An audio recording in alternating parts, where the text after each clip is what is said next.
अस्सलाम वालेकुम जी।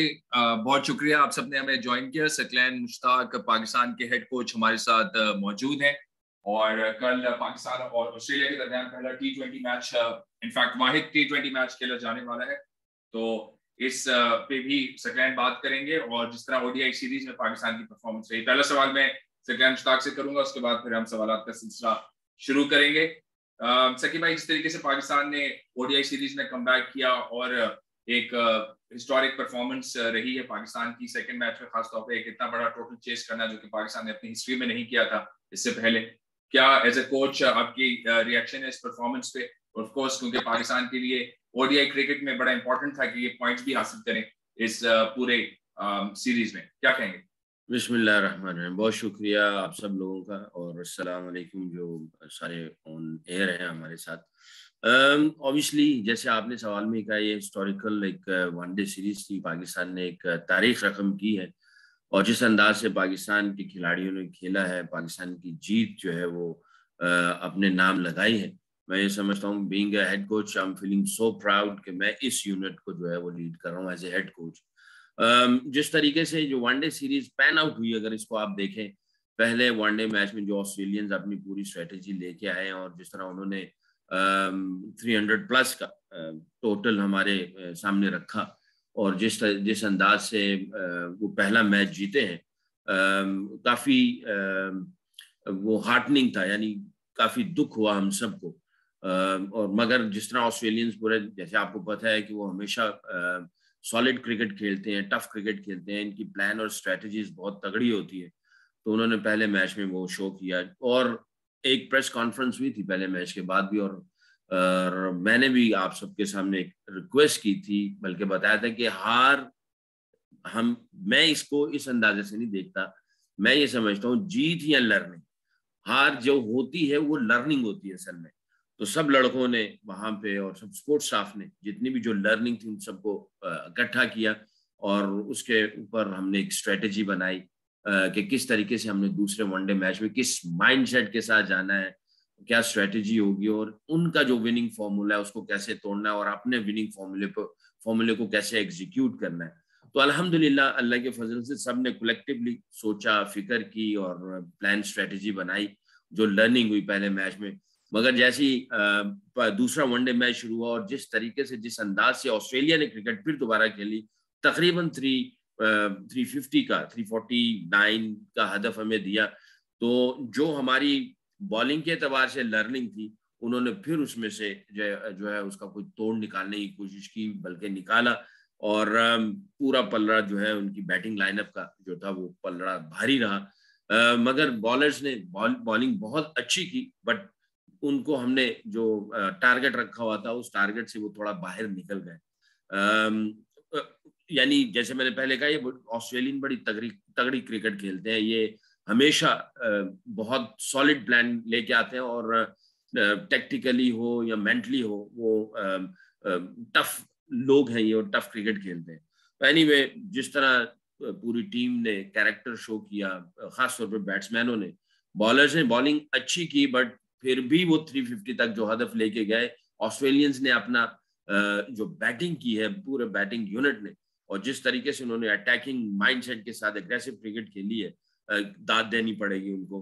बट हमारे बॉलर्स भी सेकंड वनडे में उनके ऊपर जो हमारे प्लान्स थे उसके ऊपर रहे, बट उसके बावजूद, क्योंकि पिच की कुछ कंडीशन भी अच्छी थी जो सूट कर रही थी बैटिंग को, तो 350 का उन्होंने रन्स जो है टारगेट हमें दिया। यहाँ पे जो मजे की बात यह है कि जो हमारे सारी टीम ने जो रिस्पॉन्ड दिया, यानी ये एक हिस्टोरिकल विन बनती। कभी पाकिस्तान ने इतना बड़ा चेज नहीं किया था हिस्ट्री में। ये सारी चीजें लड़कों ने इसको एम्ब्रेस किया और चैनल किया अपने आप को कि हमने ये एक हिस्ट्री क्रिएट करनी है। ड्रेसिंग रूम में सब लड़कों ने एक दूसरे की आई टू आई देख रहे थे, सारे बैट्समैन, इवन पूरा यूनिट, स्पोर्ट्स स्टाफ। एक ऐसी एक वाइब मुझे खुद फील हो रही थी कि हर बंदा जो है, इवन हमारा जो मैस्योर है या हमारा फिजियो है या ट्रेनर है या इवन हमारे जो मीडिया वाले लोग हैं, मैनेजर है, हम सब ड्रेसिंग रूम में बैठे हुए थे और वहां पे जब सब ने एक दूसरे की तरफ देख रहे थे और जिस अंदाज से सबने ये अहद किया कि नहीं, ये हम हिस्ट्री क्रिएट करने जाएंगे, ये एक मौका है, एक अपॉर्चुनिटी है अल्लाह की ताला की तरफ से। और जिस तरह लड़कों ने रिस्पॉन्ड दिया, बाबर इमाम जिस तरह ऊपर टॉप से खेले, फिर उसके बाद नीचे जो है वो खुशदिल और इफ्तिखार ने जो फिनिश किया उस गेम को, हिस्ट्री क्रिएट की गई। और मैं ये समझता हूँ कि जब ऐसी सारी चीजें नजर आ रही होती तो आपको जाहिर है बहुत सारी अच्छी चीजें नजर आती हैं कि भी टीम एक जेल है, एक पॉजिटिविटी अंदर जो है ड्रेसिंग रूम में, और लड़कों के अंदर एक पॉजिटिव थॉट्स है, पॉजिटिव एनर्जी है, इनकी इमेजिनेशन क्लियर है और इनका सेल्फ बिलीफ कलेक्टिवली मिलके जो है ऑपोजिशन के खिलाफ अपने प्लान्स को एग्जीक्यूट कर रहा है। बट फिर भी लर्निंग आपकी रहती है। दूसरे वनडे मैच के बाद जो हमें लर्निंग मिली जीतने के बाद, और जो जिस तरह हमने डोमिनेट किया, लड़कों ने तीसरे वनडे में जाके जो उसका रिस्पॉन्ड दिया है, वो बताया गया कि जो पाकिस्तानी जो टीम है, इन्होंने बताया पूरी पाकिस्तान को, पूरी दुनिया को और खासतौर पे ऑस्ट्रेलियंस को कि भाई आपके जो प्लान्स, आपकी जो स्ट्रेटजी है उसका हमने तोड़ किस तरह से निकाला। उन्होंने फिर तीसरे वनडे मैच में बिल्कुल ही कन्विंसिंगली जो मैच जीता है, और कन्विंसिंगली ऊपर से शाहीन ने जो जिसका पूरी दुनिया इंतजार करती है, उसके पहले ओवर का खाली शाहीन को नहीं पता होता, पूरी दुनिया को पता होता कि ये पहले ओवर में कुछ ऐसा करेगा, ऐसा मोमेंटम देगा, ऐसा ब्रेक थ्रू देगा कि जो पूरी टीम को उठाएगी, वो ब्रेक थ्रू पूरी टीम को उठाएगा।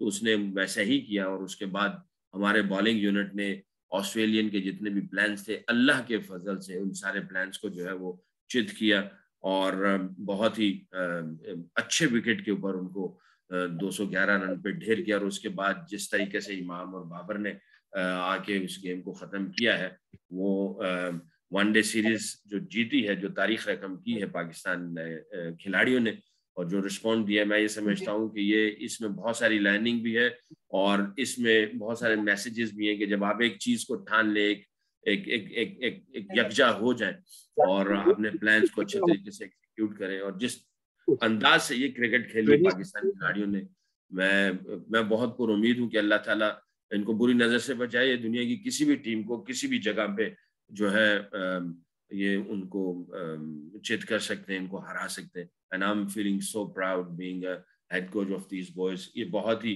सीरियस लेते हैं पाकिस्तान का झंडा जब उठा के जाते हैं, या पाकिस्तान की वैल्यूज की जब बात कर रहे हैं। अल्हम्दुलिल्लाह, अल्लाह बुरी नज़र से बचाए। ये दिल से करने की कोशिश करते हैं कि हमने पाकिस्तान की इज्जत को बढ़ाना है, पाकिस्तान के झंडे को बुलंद करना है। बहुत ही इंस्पिरेशनल मेरे लिए भी रहा इन लड़कों के रिस्पॉन्ड और इन लड़कों के जो वर्क एथिक्स थे और जिस तरह इन्होंने क्रिकेट खेली है ऑस्ट्रेलिया के खिलाफ। Thank you very much Saqlain भाई। अब सवाल का सिलसिला स्टार्ट करते हैं। सोहेल इमरान पहले सवाल करें प्लीज, उसके बाद शहबाज अली और फिर अब्बास रजा। अस्सलाम वालेकुम। सकलैन भाई, बड़ा शानदार सीजन रहा हमारा। अगर सीजन पिछला अब खत्म होने जा रहा है, कल आखिरी मैच हमने इंटरनेशनल मैच खेलेंगे यहाँ पर। जब आवाज आ रही है, हेलो, आवाज आ रही है अब आपको? आवाज नहीं आ रही आपकी।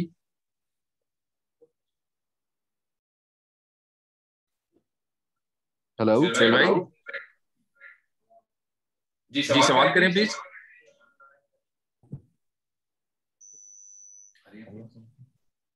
चलिए जी हम नेक्स्ट बढ़ते हैं आगे। शहबाज,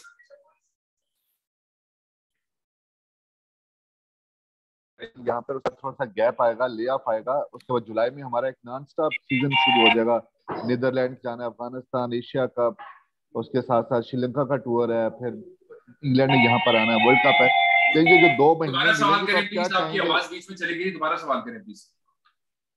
मैं सिर्फ मुख्तसर ये पूछना चाहूंगा, अगर जो 2 महीने का ले ऑफ आ रहा है, क्या प्लान किया है, किस तरह इनको थोड़े से वक्त के बाद आप इनको मसरूफ रखेंगे प्लेयर्स को, क्योंकि कल हमारा सीजन ऑफ हो जाएगा और उसके बाद 2 महीने के बाद हमारा नॉन स्टॉप सीजन शुरू हो जाएगा एक मरतबा फिर। जी थैंक यू सोहेल भाई, अस्सलाम वालेकुम। देखें, डेफिनेटली जब आगे आपको चीज़ें नज़र आ रही हैं, आगे कमिटमेंट्स नज़र आ रही हैं, आगे आपके जो टास्क हैं, गोल्स हैं, उनको अचीव करने के लिए हमें अभी से जाहिर है जो स्पोर्ट स्टाफ है, हम सारा विल ऑल सिट टुगेदर, अपना सोचों को इकट्ठा करेंगे और उनको आगे की प्लानिंग और स्ट्रेटजी जो है वो उसका लाएअमल बनाएंगे as soon as possible. I think probably 1 हफ्ते के बाद हम लोग फिर दोबारा बैठेंगे पूरा स्पोर्ट स्टाफ, और आगे जो मूव फॉरवर्ड करना है, वेस्ट इंडीज है, फिर श्रीलंका है, फिर इसी तरह नेदरलैंड है, फिर इंग्लैंड ने आना, फिर वर्ल्ड कप है, तो उस सारी चीज़ों को हम थोरली थोड़ा सा देखेंगे कि भी किस तरह से हमने ये सारे जो टास्क हैं उनको अचीव करना है। तो उसकी लाएमल इंशाल्लाह 1 हफ्ते के बाद हम बैठेंगे और इसको थोड़ा सा नहीं बल्कि डिटेल में इसको वर्कआउट करेंगे, प्लान आउट करेंगे इंशाल्लाह। जी शहबाज, सवाल करें। अस्सलाम वालेकुम सुलैमान भाई। पहले तो मुबारक हो आपको, जिससे आप लोगों ने कमबैक किया टेस्ट सीरीज हारने के बाद वनडे सीरीज में। मजमूई तौर पे 18 दिन की इंटरनेशनल क्रिकेट इस सीजन में अब तक हम होम ग्राउंड पे खेले हैं, तो आप इस जो 18 दिन की क्रिकेट है इसको किस तरह समराइज करते हैं? क्या इसमें आपने पॉजिटिव्स भी हैं, कितने नेगेटिव्स हैं, और इसको लेकर आगे कोई हमारा बड़ा अहम सीजन आ रहा है, जैसे सुहेल भाई ने सवाल किया कि इंग्लैंड ने आना है, न्यूजीलैंड ने आना है, हमने श्रीलंका जाना है, तो उसका जो आउटपुट है क्या आप उसको आपने कहाँ पे रेट करते हैं सारी परफॉर्मेंसेस को? देखिए, मैं हमेशा 2 चीजों पे बिलीफ रखता हूँ और वो फिर दोबारा मेंशन करूंगा। एक तो होती है आपकी अचीवमेंट्स जो कि जीत की शक्ल में नजर आ रही होती हैं, दूसरी आपकी लर्निंग्स होती हैं जो कि या तो आपको जीत में से कुछ लर्निंग मिलती है या हार में से कुछ लर्निंग्स मिलती है।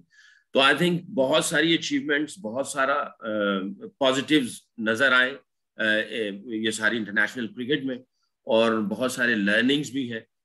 उन लर्निंग्स की आगे स्ट्रेटजीज बनेंगी कि इन लर्निंग्स को किस तरीके से हमने आगे लेके जाना है। कुछ लर्निंग्स ऐसी होती हैं जो कि आप देयर एंड देन आप कर लेते हैं, चाहे वो हो सकता है टेक्निकली हो या मेंटली हो। कुछ लर्निंग्स टेक्निकली होती हैं जिनका थोड़ा सा आपको लॉन्ग टाइम डेवलपमेंट देखना पड़ता है, उसकी एक स्ट्रेटजीज बनेगी। तो टेक्निकल थोड़े से अगर कोई लर्निंग्स हैं हमारे पास जो कि है, उसके ऊपर हम लोग प्लान और स्ट्रेटजी बनाएंगे। जो शॉर्ट टर्म मेंटल है या टेक्टिकल है, उसको हम लोग उन लर्निंग्स के ऊपर काम करेंगे इंशाल्लाह बफजल खुदा। और बहुत सारी जो है, जैसे मैंने पहले कहा, बहुत सारा अच्छा पॉजिटिव्स और अचीवमेंट्स आपके सामने। अब्बास रजा, बिलाल अकील और फिर याकूब भाई। सकी भाई अस्सलाम वालेकुम। वालेकुम अस्सलाम। सकी भाई, आप स्पिन में बहुत बड़ा नाम है, इसमें कोई शक ही नहीं है, लेकिन थोड़ा सा हैरत होती है कि पाकिस्तानी स्पिनर जो है उनकी कारकर्दगी में उस तरह से निखार नहीं आया जिस तरह से तो की जा रही थी। और दूसरा, शादाब खान के स्टेटस के बारे में बता दीजिएगा, जो अवेलेबल है कि नहीं कल के पास। आज मेरी मीटिंग है स्पोर्ट्स स्टाफ के साथ, क्लिफी के साथ और विकी के साथ। काफी हद तक चीजें जो है वो सही डायरेक्शन में चल रही हैं। तो I think probably in 1 hour और 2 आवर मेरी उनके साथ मीटिंग है। तो मैं अभी बहुत अर्ली आपको कुछ मैसेज नहीं दे पाऊंगा, और कल का भी हमारे पास एक पूरा दिन है। बाकी जो बात आपने जो दूसरा सवाल किया वो मेरे ज़हन से निकल गया। दूसरा सवाल क्या था आपका? स्पिनर्स का? अच्छा, याद आ गया। रोजे की वजह से थोड़ा सा वो हाँ, स्पिनर्स का देखें। दुनिया जो है वो, जैसे अब इंग्लैंड में ऐसी पिचेस तैयार हो रही है जिसके अंदर जो है ना आर्टिफिशियल ग्रास लग रहा है, जो सिंथेटिक वाला होता है, ताकि उसमें टर्न और बाउंस हो। आप देखें जो रूट इंडिया में जाके भी रन्स कर रहा है या कहीं और जाके इंडियन प्लेयर्स भी, इंग्लिश प्लेयर भी रन्स कर रहे हैं। अच्छा, मैं ये एक्सक्यूजेस नहीं दे रहा कि स्पिनर्स हमारे अच्छे नहीं है या दूसरे अच्छा खेल रहे, सॉरी दूसरे अच्छा खेल रहे हैं, मैं कोई एक्सक्यूज नहीं दे रहा। क्रिकेट में ये जाहिर है हर बंदा अपने आप को जो है वो चीज़ों को ऐड कर रहा होता है, अपनी स्किल्स को ऐड कर रहा होता है। तो ये ऑस्ट्रेलियन भी जो खेलने के लिए आए, अगर आप देखें इनका, तो इन्होंने बहुत अच्छा टैकल किया हमारे स्पिनर्स को। विकेट भी कुछ थोड़ा सा टर्न उस तरह नहीं था जितना आपको इंडिया में टर्न मिलता है या इवन श्रीलंका में टर्न मिलता है। पाकिस्तान में उस तरह का टर्न नहीं था। बट आप इनकी टेक्निक देखें कि with the spin, against the spin ये बहुत अच्छा खेलते थे। अगर आप 15-20 साल पीछे चले जाएं तो इनको विद द स्पिन और अगेंस्ट द स्पिन खेलना नहीं आता था। तो इन्होंने 15-20 सालों में कम से कम इतना कुछ, शायद मैं ये फिगर बहुत ज्यादा बता रहा हूँ, हो सकता है 10-12 सालों में, तो इन्होंने स्पिनर्स को अच्छा खेलना शुरू कर दिया। और ये थोड़े ब्रेव भी हो गए और ये कैलकुलेटिव रिस्क भी लेते हैं और बाज़-औक़ात काफी रिस्की शॉट्स भी मार देते हैं। अगर आप कोच की आंख से देखें तो ऑस्ट्रेलियन खेले अच्छा है। जैसे अगर आप उस्मान ख्वाजा की बात कर लें या स्टीव स्मिथ की बात कर लें, ये अच्छा खेले स्पिनर्स को। और अभी वनडे में भी देखें इनके बैट्समैन जिस अंदाज से ट्रेवर्स हेड खेल रहे हैं, स्पिनर्स को अच्छा खेल रहे हैं। मैं ये नहीं कहूंगा कि मैं अपने स्पिनर्स को जो है वो एक्सक्यूजेस दे रहा हूँ कि हमारे स्पिनर्स को वो बहुत अच्छा खेले और मैं अपने उनकी फेवर में कोई बात कर रहा हूँ, ऐसी बात नहीं है। हमारे स्पिनर्स को काम करना होगा थोड़ा सा और हमें स्किल्स में थोड़ा सा और कोई नई चीजों को ऐड करना पड़ेगा, माइंडसेट थोड़ा चेंज करना पड़ेगा और हमें टेक्निकली थोड़ा और शातिर होना पड़ेगा और इंशाल्लाह हम लोग इसके ऊपर काम करें। जी बिलाल की जी अस्सलाम वालेकुम। मेरा सवाल ये है कि जिस तरह अभी आपने कहा कि हमारे जो स्पिनर्स हैं उनका एक अलग वो जा रहा है, लेकिन अगर दूसरी तरफ देखा जाए जो पार्ट टाइम स्पिनर्स हैं जैसे खुशदिल शाह हैं, इफ्तिखार अहमद हैं, इन पे आप कितनी मेहनत करें? क्योंकि पीएसएल में देखा कि खुशदिल शाह ने बड़ी अच्छी बॉलिंग की, और अब जिस तरह से कल वाहिद T20 हमने खेला है उसमें भी खुशदिल शाह की कारकर्दगी बड़ी मायने खेज होगी, तो आप उस हवाले से क्या कहना चाहेंगे? देखिए मैं ये समझता हूँ ये जो लफ्ज पार्ट टाइम स्पिनर है ना, ये हमें मैं बल्कि जब एनएचपीसी में भी था तो मैं ये बल्कि ये आवाज लगा रहा था कि ये जो बॉलर गेंद करता है स्पिन या कोई फास्ट बॉलिंग करता है तो उसके जेहन से ये बात निकाल दी जाए कि ये पार्ट टाइमर स्पिनर है, ये पार्ट टाइमर बॉलर है। एक माइंडसेट बनाया जाए कि ये प्रॉपर बॉलर है, प्रॉपर बॉलर है। ठीक है, इसका पहली डोमेन जो है वो बैटिंग है, दूसरी डोमेन बॉलिंग है, बट उसको कभी भी ये लफ्जों से ना इस्तेमाल किया जाए, ये कहीं दिमाग में चीज बैठ जाती है कि ये पार्ट टाइमर है तो वो जिस तरह उसको सीरियस लेना होता है उस तरह लेता नहीं है। तो हमने एनएचपीसी में जब मैं काम करता था तो मैं बाकायदा कोशिश करता था कि जो ऑलराउंडर होते थे, अगर बैटिंग ऑलराउंडर है या बॉलिंग ऑलराउंडर है, तो एक दिन उनको मैं ये कहता था कि आप आओगे, आपने सिर्फ और सिर्फ अगर आप बैटिंग ऑलराउंडर है तो एक दिन आपने सिर्फ आपके सिर्फ आपने बॉलिंग करनी और सिर्फ बॉलिंग की बातें करनी, दैट्स इट, और कुछ नहीं, ताकि आप बॉलिंग की गहराई में जाओ, उस आपकी जो सेकंड स्ट्रेंथ है उसकी डिटेल में जाओ और डीपर जाओ और उसका डीपर नॉलेज लो और उस तरह उसको जो है इसको सीरियसनेस लो, इसके तुम इसमें और अच्छा कर सकते हो। अगर आप गेंद स्पिन कर सकते हो, टर्न कर सकते हो, एक जगह पे फेंक सकते हो, तो इसका मतलब है तुम्हारे पास बहुत सारे ऐसे एविडेंस है तुम्हारी बॉलिंग के अंदर कि तुम एक प्रॉपर बॉलर बन सकते हो। तो हमने तो ये एक आवाज लगाई थी एनएचपीसी में और हर जगह पे जाके कहते थे कि भाई पार्ट टाइमर का लफ्ज इस्तेमाल ही नहीं करना हमने, ये प्रॉपर बॉलर है और इसको कहा जाए कि भी हफ्ते में एक दफा आके प्रॉपर बॉलिंग करे और बॉलिंग के ऊपर जो है चाहे वो टेक्निकल है, टैक्टिकल है, मेंटल है, फिजिकल है, हर लिहाज से जो है उसको एजुकेट किया जाए और ट्रेन किया जाए। तो ये नहीं है कि पार्ट जो इस तरह के बॉलर हैं हम उसको पार्ट टाइम, मैं उनको ऐसे नहीं सोचता ना मैं देखता हूँ, बल्कि मैं तो बाबर भी अगर कभी बॉलिंग कर रहा होता है तो वो आता है तो मैं उसको कहता हूँ कि स्किपर कभी ये नहीं सोचना कि तुम पार्ट टाइमर हो, तुम फुल टाइम बॉल कर सकते हो, मगर ये है कि उसको कंटिन्यूटी रखो, कंटिन्यूटी रहेगी तो आप उस बॉलिंग की या उस डोमेन की आप गहराई में चले जाएंगे। जी लास्ट सवाल मोहम्मद याकूब और फिर वकास जफर।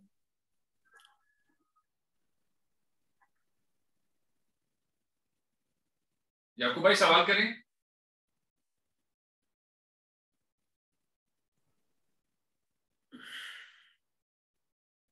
याकूब भाई आपका गालिबन माइक म्यूट हुआ है, आपको अनम्यूट करके सवाल करें प्लीज। याकूब भाई आवाज आ रही है? याकूब भाई के तरफ हम वापस आते हैं। वकास आप सवाल करें। जी अस्सलाम वालेकुम। वालेकुम अस्सलाम।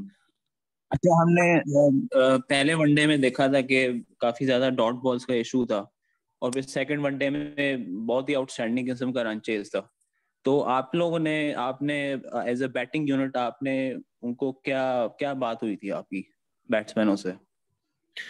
देखिए जो पहला मैच जो हमारे सामने हुआ उसको हमने थॉरली डिस्कस किया, सोचा उसके ऊपर, बल्कि ऑन द डे थोड़ी सी बात की गई, कुछ क्वेश्चंस रखे गए, लर्निंग क्वेश्चन रखे गए स्पोर्ट्स स्टाफ की तरफ से प्लेयर्स के सामने, पूरी टीम के सामने। फिर अगले दिन बात की गई और उन्हीं जो सवाल को हमने रखा उनको थोड़ा सा और हमने डिटेल में डिस्कस किया, उनको समझने की कोशिश की और उनमें से जो लर्निंग थी उसको एम्ब्रेस किया और उसमें से लाएमल बनाया कि अगले मैच में किस माइंडसेट से जाना और किस तरह की स्ट्रेटजी के साथ क्रिकेट खेलना।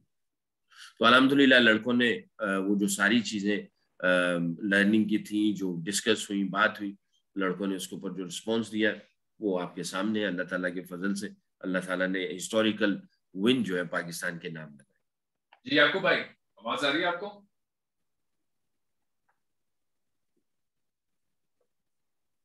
याकूब भाई आपको आवाज आ रही है? आई बिलीव सिर्फ हमारे पास इस वक्त कादिर और अबू बकर बच्चे, आपके सवाल हैं? कादिर सवाल करने आपका हैंड रेज है। कादिर आवाज आ रही है आपको तो सवाल कर लें प्लीज। हेलो, चले याकूब भाई, आपकी भी हमें आवाज नहीं आ रही आई बिलीव, शायद आई डोंट नो आप हमारे साथ हैं या नहीं। तो फिर बहुत शुक्रिया आप सबने हमें ज्वाइन किया। इसको हम फिर अभी एंड करते हैं और इंशाल्लाह आप लोगों से फिर कल होगी मुलाकात। Thank you very much. Thank you.